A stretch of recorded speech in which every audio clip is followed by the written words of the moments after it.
an inclusive show founded by two best friends who wanted to create a safe space to discuss everything from breaking generational repeats to building generational wealth. Join us as we unpack important topics and reconstruct our thought process so we can connect with each of you and all become our best selves.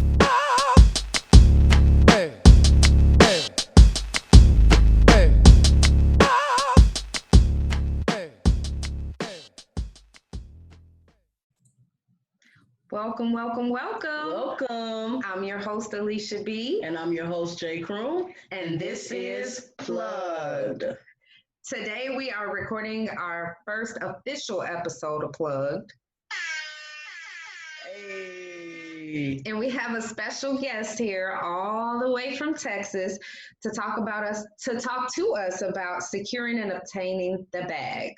So today's guest is really near and dear to me. It is my one and only sister, Brittany Lambert. So Brittany, go ahead and talk to the people. Tell them about your credentials, a little bit about yourself, and what services you offer. Okay, thank you. Well, first of all, thank you for having me. I'm so excited to be here, and I'm honored to be your first guest on the show. So, yay! Yes, definitely have to support. So a little bit about me, as you know, I'm your sister, Alicia. I live here currently in Dallas. I've been here for about 2 years. I have my little one with me, Rosie. Really, I've been able to, since I've been here, I've been able to position myself with the role that I am now, and I'll talk a little bit more about that. But I work at a tech training nonprofit. We're a national organization. We're in about 15 cities currently. So here in Dallas, my title is the Director of Business Solutions. It means a lot. Growing up here in Dallas. Really my job, I am a career coach to students who are coming through our tech training. And then I also work with employers in the DFW area to bridge opportunities for our students. So we work on resumes and LinkedIn and networking and business acumen, some things that we'll kind of talk through today. So that's what I do now. And I'm just really excited to be here and, just share some knowledge that I've learned and kind of picked up along the way. I've been teaching learning adults since 2006. So I have experience with learning adults as well. And just excited to try to, share some knowledge to the community. All right. Okay. Well, thank you for coming on. So we're going to get right into it because I know that's the people are here for the information. So the first question that we have is, having a LinkedIn profile and cover letter a game changer when job seeking during COVID-19? Absolutely. So the cover letter, a lot of people kind of, it's an afterthought, but it's really important, especially now, if you do have experience with these virtual platforms like what we're using now, Zoom or WebEx or Google Hangouts, or there's so many others, to differentiate yourself from the rest of the sea of people who are also applying for these jobs.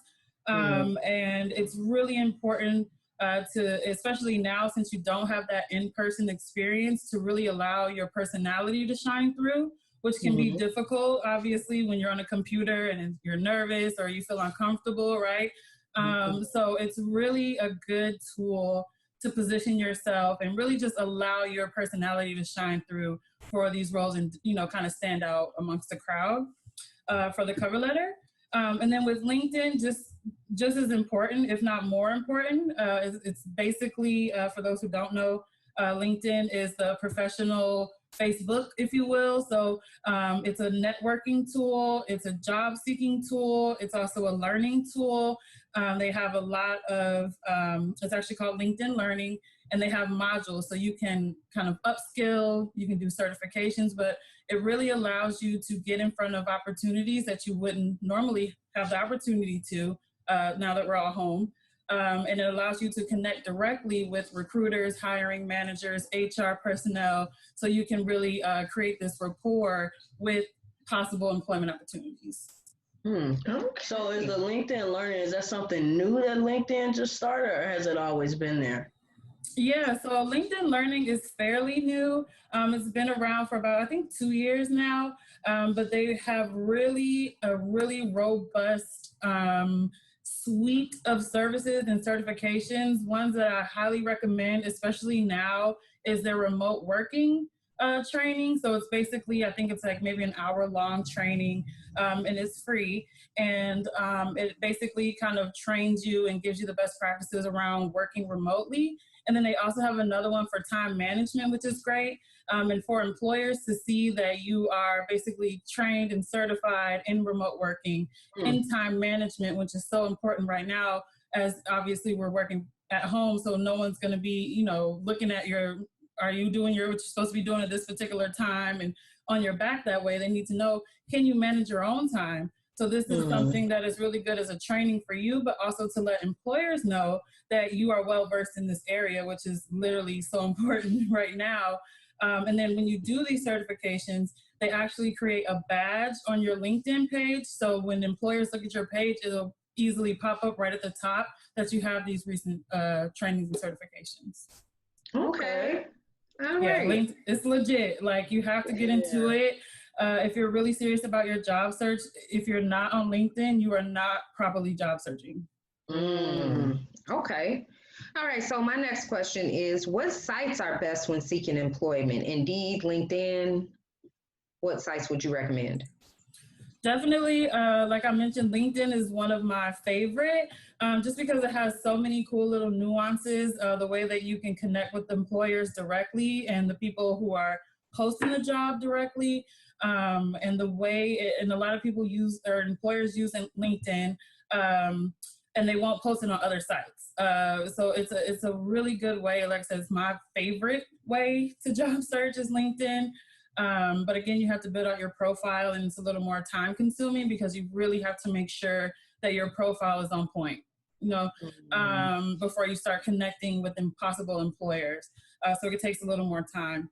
I also recommend Google Job Search, which is really good. And some people, this is also fairly new, maybe about 2 years, where Google actually has their own separate job search engine outside of just Googling a job. So if you Google a job, there's a little blue box that'll pop up. That's the Google Job Search. And I like them because they are very comprehensive. So for example, if I go on Indeed, I'm only going to see the jobs that are posted on Indeed. If I go on LinkedIn, I'm only going to see the jobs that are posted on LinkedIn. But the reason I love Google Job Search is because they actually compile all the different sites that are posting these jobs. And then you can easily connect and do them on these different sites. So that's why I really like Google, because it's really comprehensive and easy to use. And they're not a hater. So they literally combine all. Yeah. They're like, we're going to let you know exactly who exactly is posting this job and where. They also link in the Glassdoor, which is my third favorite job search engine, because Glassdoor, usually a lot of people who have heard of Glassdoor, they know of it because they usually look up a salary. So like if you want to know about a salary on a job, then you would go to Glassdoor. But they really built out their job search engine as well. So they not only do they give you an estimated or an approximate price, or excuse me, a range or an actual salary for a particular job, they also have the review. So you can go on Glassdoor and say, I want to apply for IBM, right? They will have people who actually interview with IBM, and they will actually write out what the process was, what questions they were asked, I did a phone interview first, then I did a video, then I met with a panel. So it's a really good way to get a leg up and really prepare yourself for your job search and for your interview. So it's really like the most robust and comprehensive job search in terms of really preparing you for an interview. You can really get a lot of information from Glassdoor. Okay. A lot of great information there. Yeah. So I am a current 2020 graduate. Just got my thank you. a bachelor's in technical business management with a specialization in project management.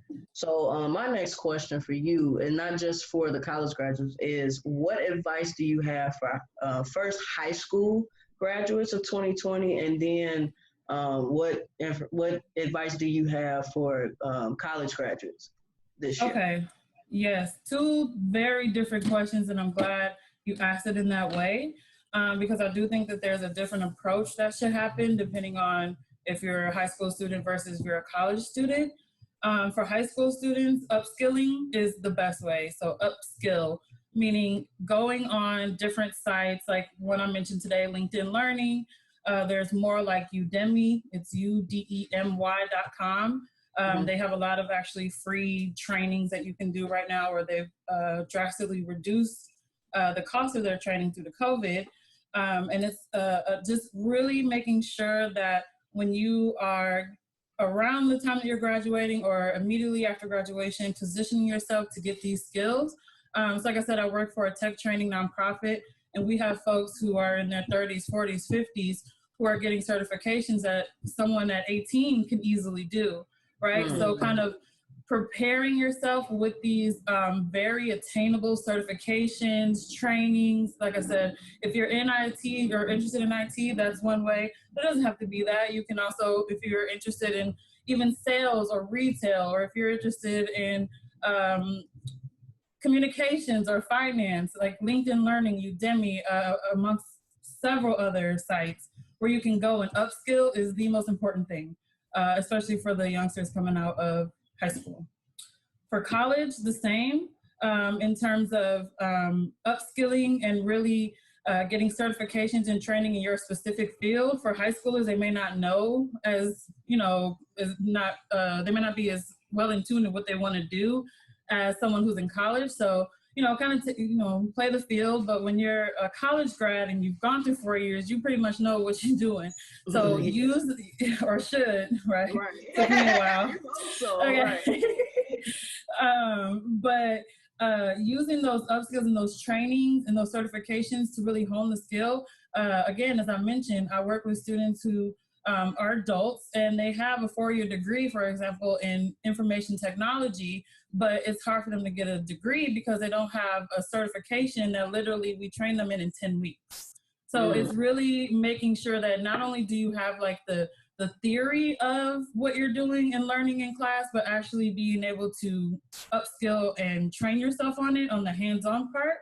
The other section to that answer is also freelance jobs. So there are several platforms, several job sites where you can go and it's basically freelance work. So you're not being tied to a full-time job or even a part-time job, where you can actually do certain jobs. Or for example, if I went to school for journalism, right? And then there's a freelance job where they want me to like proofread a book or something like that, right? So I'm having this, I can put it on my resume and I can let the employer know I'm ready for that big time job. Like, yeah, I actually have the theory, I have my degree, but I also got some skin in the game because I've been working as well. Okay. Yeah. All right. So my next question is, what positions do you see as being obsolete due to COVID-19? Well, I mean, it's what I will say in terms of jobs being obsolete or not. I think that that's still kind of a while until we're really going to see like jobs being completely gone. But I think it's really important to, one, just kind of identify what the essential jobs are right now, right? So if you're someone who is kind of, in between jobs, or your field or industry is really suffering from the COVID-19 because you're not able to work remote, or you're either doing that or you're putting yourself in danger, right?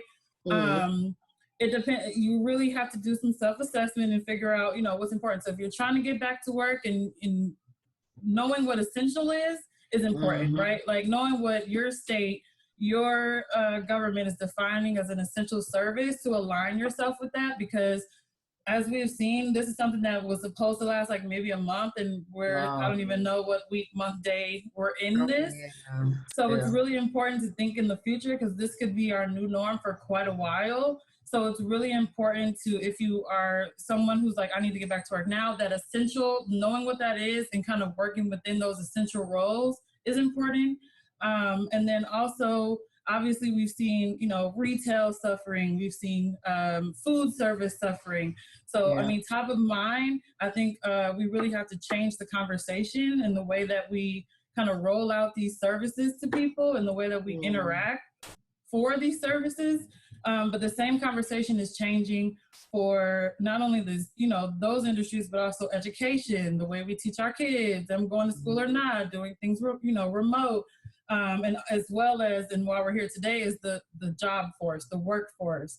The conversation is definitely changing. So in terms of things being obsolete, I think some things are definitely going to have to scale way down to survive in terms of company and industry wise. But it's important to kind of know and kind of be a little forward thinking on what is essential, what's going to be a staple, what's going to be here long term, right? Regardless of where this COVID takes us. Yeah. So I know one of the things we're talking about obsolete positions. I think that one of the things we were discussing before is that you have to be mindful that things will not go back to what they were. And also trying to make sure that you ask, can this position be done remote? Right. And just think, like you said, just thinking about how things have changed and what's really essential. And just to back it up, I wanted to ask you, what job industries do you believe are essential during COVID-19? And then what will stay essential after COVID-19? Well, I mean, just from the work that I do every day in technology, I know that I have no question. Obviously, technology is not going anywhere. It is literally the driver of how we're continuing on, is whatever we want to call society as we know it, life as we know it. Literally, technology is the driver of that right now. Us being able to communicate over this, over the Wi-Fi, on the computer. So there's so many jobs within IT that a lot of people don't even know about. And I'm not like an advocate for IT, right? A lot of it is still over my head. But when it comes down to longevity, in terms of like job security, definitely IT, definitely healthcare. Kind of like your staple, that really hasn't changed. But again, it's the way in which we operate within these industries is really what's going to be so vastly different now and moving forward. Because not only are we kind of being reactive to what's happening, we also have to be proactive for something like this that happens again, when it happens again. So it's just a completely different conversation that is happening and needs to continue happening, especially when you're talking about our communities of people that look like us, and really being able to support these industries, because someone has to do it, and I don't see that going anywhere. So I hope I answered your question. All right, I got one more question, and then we're going to let you talk a little bit more about yourself. So my final question is, what should a person do if their job position is obsolete due to COVID-19? Yeah, so research is the biggest thing that you can do for yourself. I kind of mentioned just knowing what these essential jobs are, knowing which jobs are remote, understanding that the conversation about education, right? Even if you have little ones, right? You have to think about what is going to be sustainable for me if my little one can't go back to school in fall, right? I'm in Dallas. They're talking about that already. They're talking about doing some hybrid stuff, right? So I need to make sure that I'm agile enough. So with that being said, research is the best tool right now, and really equipping yourself with the knowledge of your pathway, creating a pathway that is sustainable regardless of what happens, and really taking the idea that we're going to go back to normal and everything's going to be fine any day now, and really planning that out. Another thing is obviously tapping into your local, state, and national resources. So, I mean, a lot of people have probably heard about the unemployment rates and, you know, how many people per day, per week are applying.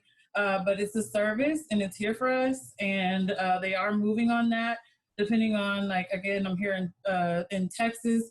I know, for example, students who have been out of school down in Austin, for example, they're allowing certain food benefits for everyone so that they can have access to food for the kids who have been out of school. So just really being in your community, and there's, you know, all these different kind of touch points that you can connect with that are the same in any county, any state.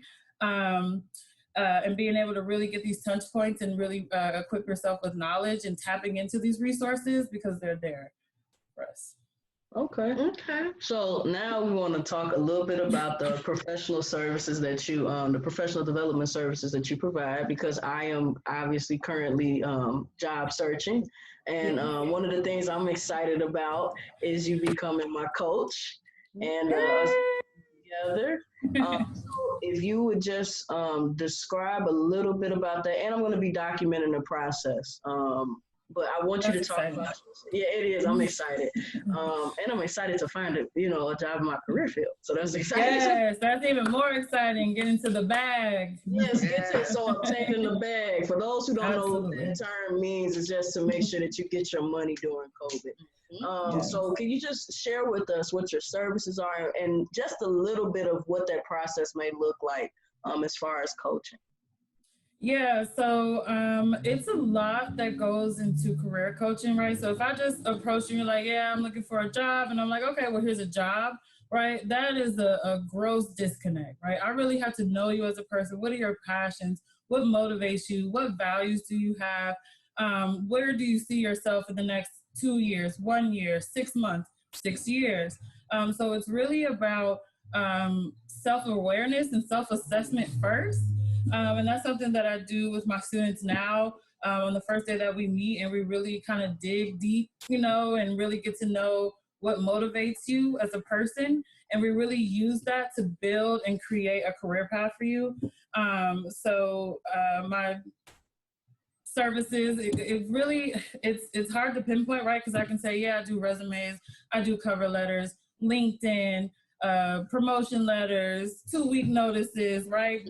Any type of professional document in terms of, the workplace. Also preparing you. So if you want to be prepared for a mock or for an interview, we can do mock interviews and really role play and get you ready and ask you questions that you'll probably have in your actual interview.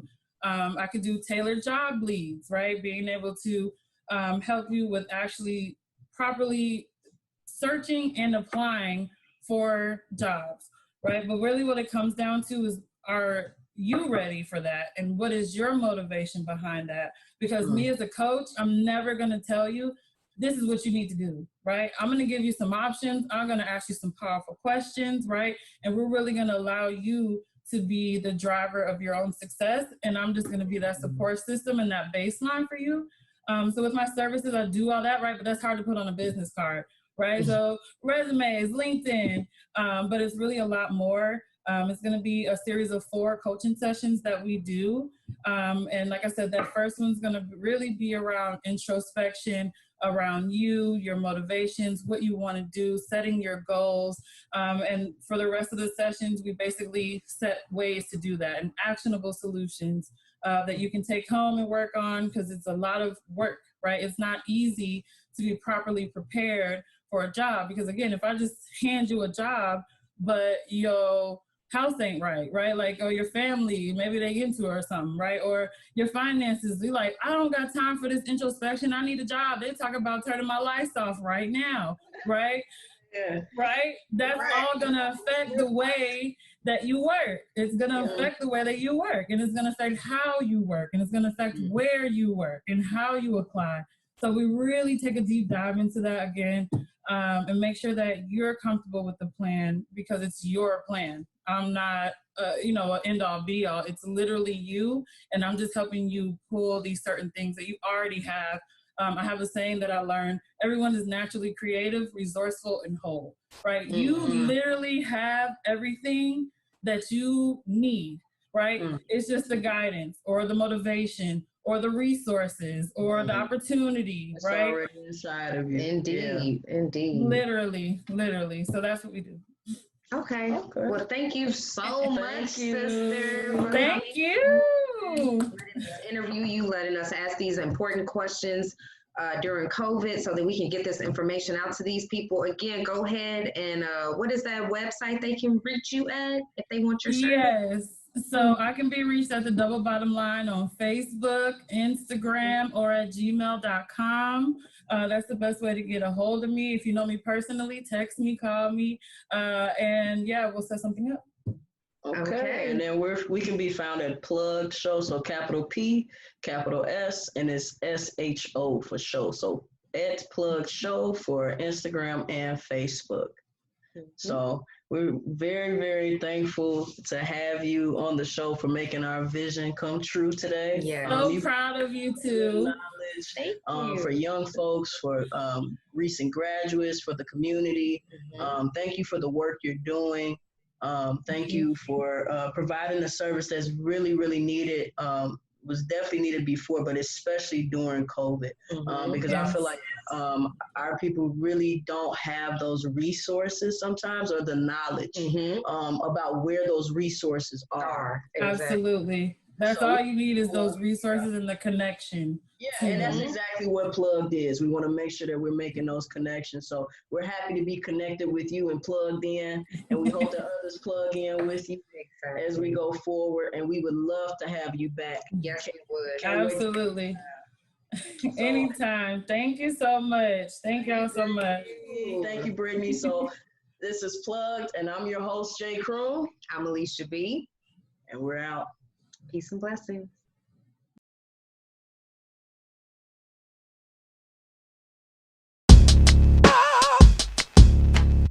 I'm Alicia B. Thank you so much for tuning into our show Plug. Like, comment, subscribe, and hit that share button. Until next time, peace and blessings.